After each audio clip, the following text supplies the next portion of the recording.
colleagues, is Tusanang, PM Sebata. I'm continuing with my video series on journaling my trades. I've done and posted 2 videos already. Let me just see. And I'll review a little bit about those videos and take it forward.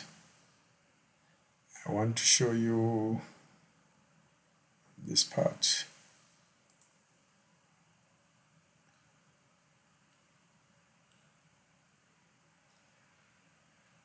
These are my videos just to help me when instead of writing long journals, I prefer just to record my observations. These are the 2 videos which I've done so far. As you can see, there is the first one, the one below this one where my mouse is, journaling JBL short part 1. Then I did a part 2 above now. The one which is above there is part 2. In part 1, I was looking at the trade thesis, which I will look at a little bit in depth now.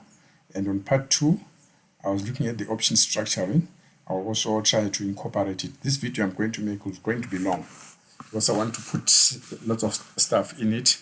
But yeah, that's the whole intention of this video, is to record. And I've done 4 trades, and I'm going to go through all the 4 and give you the thesis and why I put on the trades. Basically, last week was more of placing the trades. And from now on until I close them, it will be to do with managing the trades. What am I observing as the trades are happening? So I'll go to my monitor. These are the 4 trades which I put in place. FOX, JBL, MO, USB. But before I even look into these trades, I want to address my thesis and my investment philosophy so that somebody has a better grasp of how I choose my trades and why I choose them. At the core, my reasoning when I'm choosing my trades is I look at technical analysis and I look at trades which are in their topping zone. Once I find that they're in the topping zone, I start structuring option structures for shorting them. And when I go into the option structure, I want to find where there is a disconnect, where the options pricing is not in sync with my expected move from a technical analysis. So that's the edge which I am operating on. The option structuring and the technical analysis of what is the expected move will be totally out of sync. Then that's where I will place my trades and make my move and try and benefit from that. Because in most cases, the options will be saying there is a 50-50% of the trade closing where it is currently. And if I'm seeing that the trade is in the topping zone, so I'm expecting it to move down significantly within the coming month, and the option structuring is saying differently. That's how I structure my trade to benefit from that disconnect. So that's the core to the investment principle which I'm using for these trades. I have several structurings when I do them, but I want to emphasize on this one when I'm doing this journaling of these trades. Because the market is doing a certain thing now, and that's why I'm using this approach. I'll go through each trade to show you what I'm doing. I'm trying to buy an option structure, targeting where I expect the move to go to or beyond within a month. Then try to buy that for less than 10 cents in the spread. If the spread is $1 spread, I want to buy that whole spread for less than 10 cents. So that if I'm wrong, I'm only risking 10 cents. If I'm right, I'm likely to be making 9 cents. So from the word get-go, there's about a 9 bagger potential. Even if I don't make the 9 bagger potential, if I come to make the 5 bagger potential there, that's highly significant for me. Because you'll notice some of these trades, I'll be expecting them to move by less than 20% and yet expect to make 5 bagger plus. So let's go into the actual trades and I'll demonstrate The key for these trades and what I'm evaluating today in this journal is to show you why I decided to enter the trade. So let's see, which chart do I have? I have USB. Here's the chart for USB. These lines, the price level there and there, that's where I put my option structure. So it's a spread. I'm selling the puts at this 47.5 level, buying them at the 45. So I'm expecting this to move within that region or beyond downwards within a month. So technically it took about 1, 2, 3, 4, 5 weeks to get to where we are, including last week where I put the trade. But this one, I think I put it on Friday. So I'm expecting, if it took 5 weeks to go there, I expect it to take about 2 weeks to 3 weeks to come and go past this level downwards. So in the 4th week or so, it should blow through this, or even earlier. Why? Technically, these are almost grouping there. In the daily chart, I think they've already done that.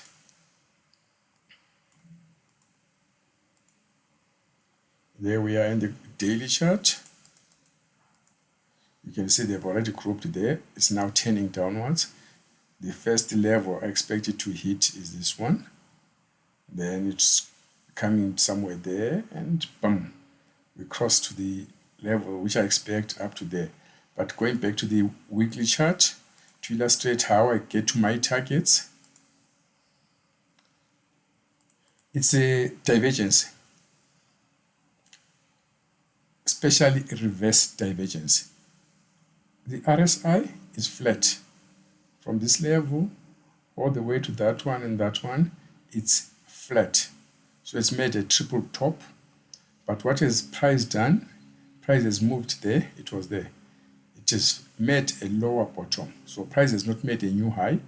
RSI has continuously made the same high. So there is reverse divergence.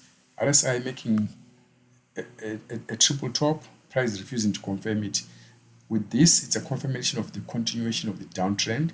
So I expect it to come to this low level here or make a new low. At worst case scenario, it should come and bounce on this resistance there at about 34, but that can take 2 months, 3 months. But in the first month, I expect it to go through this 45 level. That's why I picked these two. When I did pick these two on Friday, the option structure was giving me this for almost free. That's where the disconnect is. You can see the trade price. I sold 4, bought 4. Each one cost me, each one of these which I sold was 15 cents. And I bought the lower one for, the upper one for 25 cents. Net, this trade was 10 cents. So buying 4 of them is going to cost me 40 cents. That gives me, multiplied by 100, we get to $40. So I'm getting this for $40 when it's a 2.5 spread. Just to show this on the risk management, here we are. You can see that I'm only risking 40. I want you to look at this area here where you have your 960. When I'm that side, it will be showing 40. Similar to what I showed you, that each one of these 4 trades cost me 10 cents. So I'm buying something which cost me 10 cents, expecting to make 96, because the spread is $1 spread and it cost me 10 cents, and I expect to make 96 cents out of it. If this comes and blows this range and closes above this way, but I'm not only focused on where it will close. Key for me is that I'm placing this out of the money. If I analyze the trade as we go, maybe next week or so, and I realize, oops, this thing is no longer going down, showing signs of turning upwards, it will depend where I will be on the new line, this purple line, where it will be for that day or that week. I can still make money. Remember, this cost me 40. If it ends like where we are, where I'm pointing now, it will be giving me 160. 160 divided by 40 is for the 4 times. So if it was to end somewhere here with the purple line where it is, I'll be making a 4-bagger. So it doesn't have to come and close this side, because most people when they teach about options, they talk of it as if this is the only line you have to look at, the blue-green line. No, it can close anywhere. So I'm looking for it to blow this way and end up making the almost 9-bagger, but yeah, even a 4-bagger will do just fine. If it ends somewhere here, giving me 200 here, that will be a 5-bagger already. And we'll still be way from making those highs. But guess what? If I make a 5-bagger of the money which I have at risk, it's a good trade. So in essence, I'm trying to get these trades for next to nothing, because the market is expecting it to be here.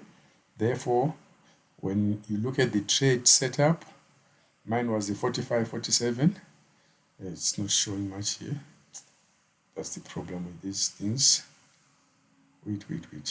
USB, 16 April. Oh, something's wrong. Problems of weekends. It's not showing anything there. Oh, I might be getting this wrong. Oh, I'm looking at the 45s. I pulled this one to 47. 40. What's going on? Wait a minute. Sorry about that. The trade was placed for USB 47.5 and 45. What am I looking here? USB 47.5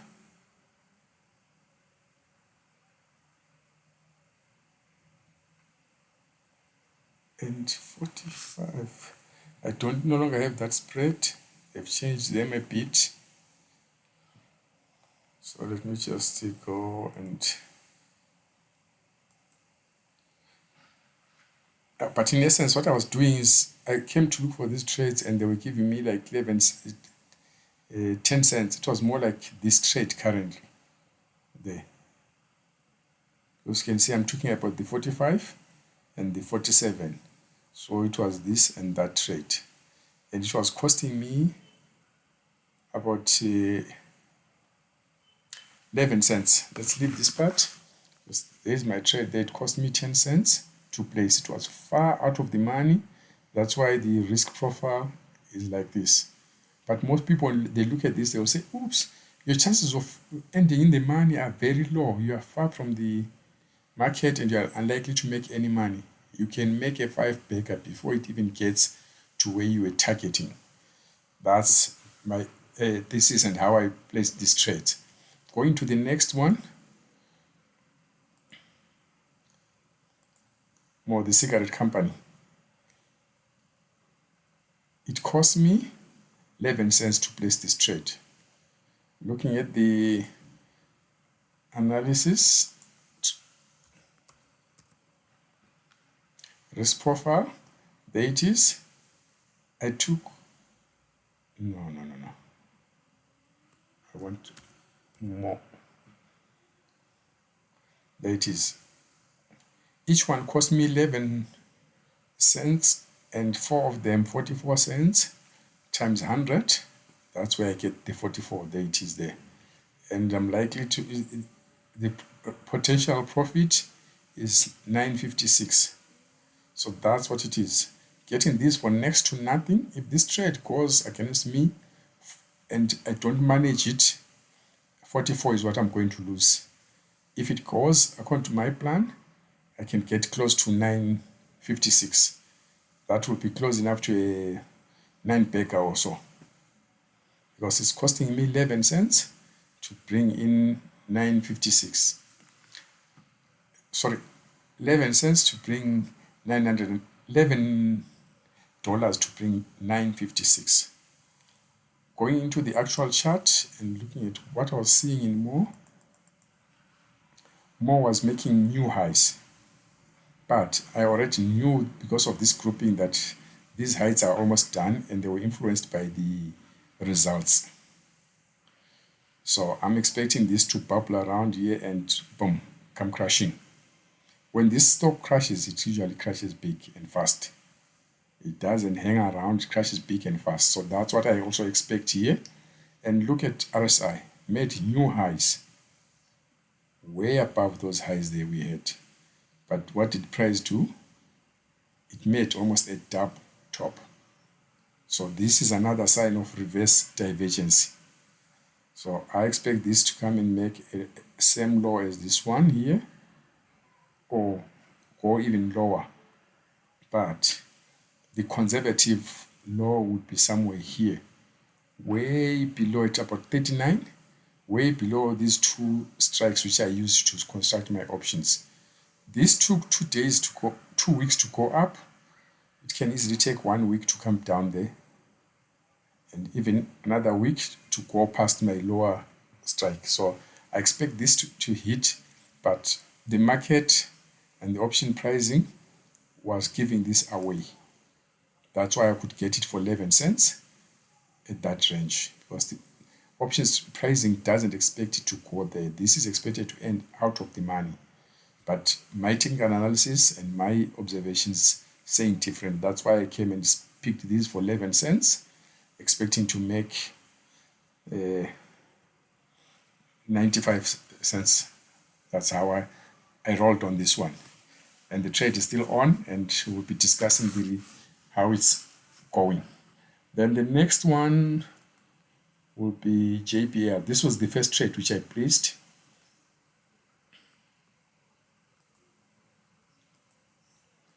Same principles. Here's JBL. I sold each one for 30 cents, bought each one here for 37 cents. So I sold the 44 ones for 30 cents, bought the 45 for 37. Net, the spread cost me 7 cents. So again, Mr. Market was saying, hell no, this was way out of the money. And I'm saying, nope, I'm seeing things differently. This is likely to come and close within the money. Here we are. This was just a $1 spread. We're here on the weekly. It had took 2 weeks to get to that level. And now there is groupings, and the effect was earnings. And after the earnings are gone, I expect this thing to come crashing. Again, price came and made a new high. RSI refused to confirm this new high. This is normal sell divergence. With normal sell divergence, you expect the price to come crashing to the trough of these two highs, which is somewhere there, way too far. But I'm expecting it to benefit from there. Once I realized that I could get this for 7 cents, and I knew that it's likely that within a month this will drop further than this. So if it drops further than this, I'll collect the $93 and I'll have paid $7 for it. That's how I placed this one. Let's go to the analyzer and show you what I'm talking about. There we are, 70, because I put 10 of them. So basically it was $7 for each, expecting to make $93. So once I put 7 of them, it cost me $70, and I expect to make 930 if it closes anywhere below that point going there. If it doesn't, let's suppose it comes and closes at 46, or during the period it's at 46, this will be giving me about 260.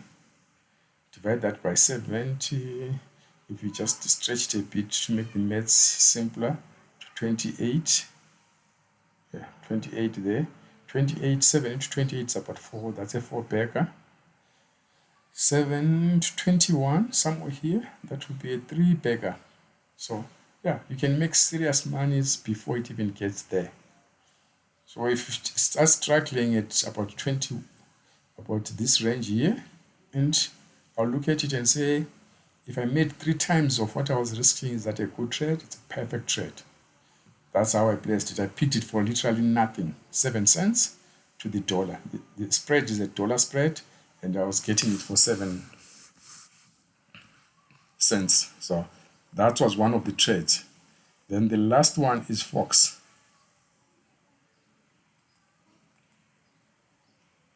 Fox is the media company. Come on, Fox. The spread was a $5 spread. What did it cost me? 25 cents. And I got 2 of them. So to go to the analysis chart there, to look at the risk profile, this is what it is. It cost me 50 because I bought 2 of those. The difference between these 46 and 21 is 25 cents, and I did 2 of them. That's where the $50 is coming from. So I spent $50 to place this trade, and I'm likely to make $9.50 if it goes according to plan. That's another serious 9 point something bagger there. That's where also I was in disagreement with the option pricing and my technical analysis. My technical analysis was showing we were there. Let me just remove this line. We were there. It gave us a perfect doji. It made a higher high compared to these highs there. But what did RSI do? It also made a higher high. This is a little bit tricky because in essence, this what it's saying is RSI is saying we're making new highs. Fox is the price is making new highs. This has a potential of going crazy, continuing. But I took the chance of seeing them grouping there and that doji and said, nah, this is likely to turn. But in essence, on a weekly basis, this can be a continuation setup. Yes, it can drop a bit, then continue. But let's look at the daily chart also.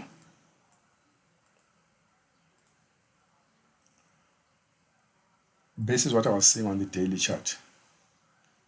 There was a grouping there already. Now we are heading downwards. We are technically on top of the Kijinsen. Parabolic is there, the price is there. This is likely to flip anytime. And we've had our expansion in the Bollinger Bands and expected to turn around. The squeeze was there. There is slight divergence, small divergence there, and I expect this thing to head downwards. But this is a tricky one from a technical perspective, and the gap there, if you are looking at it from the daily chart, it looks huge, but it's not really huge. There was a squeeze there and pumped it up there, and I expect this to reverse to the mean, which is somewhere there where the cloud is at around 32, and I expect it to short that way. But when you're looking at it from the weekly perspective, if this thing starts rolling, that lower price will be nothing. It will go through it real quick. Because if it's there, it took about 1, 2, 3, 4, 5, 6 weeks to get there, and I expect it at the furthest can be 3 weeks to crash. But look at this, when it crashes, it doesn't crash a little bit, it crashes big and fast. See those moves? If you were to measure that move, in 1 week there, it moved by 26%. This move here was another 25%. And the move here, which I'm expecting to the lower one, it's a 24%.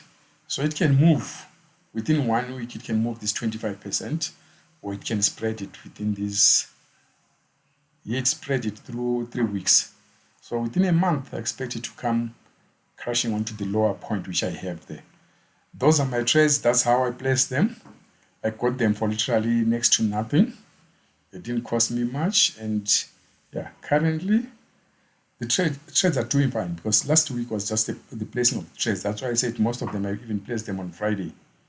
So, and I've already paid the cost of entering the trades. Currently, I'm on $1. It's not bad. At least I'm already on the money-making side.